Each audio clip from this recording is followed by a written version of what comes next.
अनन्यता क्या है? यही जैसे पतिव्रता स्त्री के लिए पति ही अनन्य, न अन्य और कोई नहीं है। साधक के लिए भगवान ही अनन्य है और कोई नहीं उनके लिए, चाहे कितने भी कुछ आ जाए, किसके हाथ पे हाथ नहीं फैलाएगा।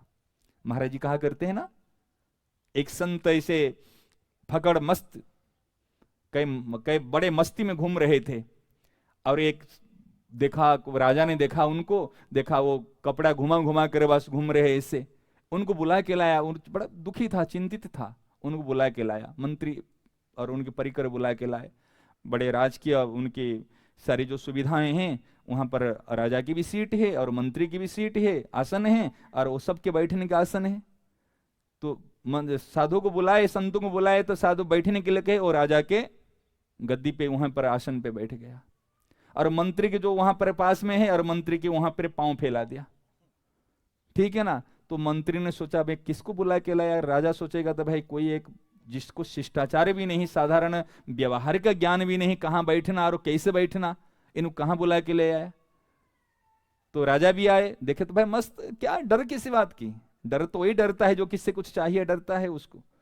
तो फिर राजा ने कहा, मंत्री ने कहा व्यवहार के लिए कि महाराज जी पांव फैलाए कब से, व्यंगात्मक व्यंग उक्ति के पांव फैलाए कब से।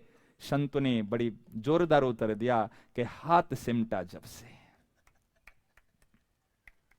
समझ रहे ना, कि हाथ सिमटा जब से, पांव फैलाया तब से।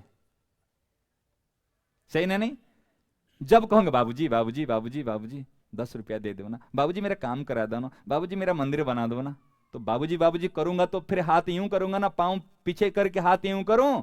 अगर आप मेरा आपसे कुछ चाहिए नहीं, तब जब से मैं हाथ सीमेंट दिया तब से मेरा पांव फैल गया। समझ में आ रही है ना? इस प्रकार परिवार में भी आप लोग, माता बहन, केवल साधुओं के लिए नहीं, सबके लिए, सबके काम आ जाओ, किसी से कुछ मत चाहो। इस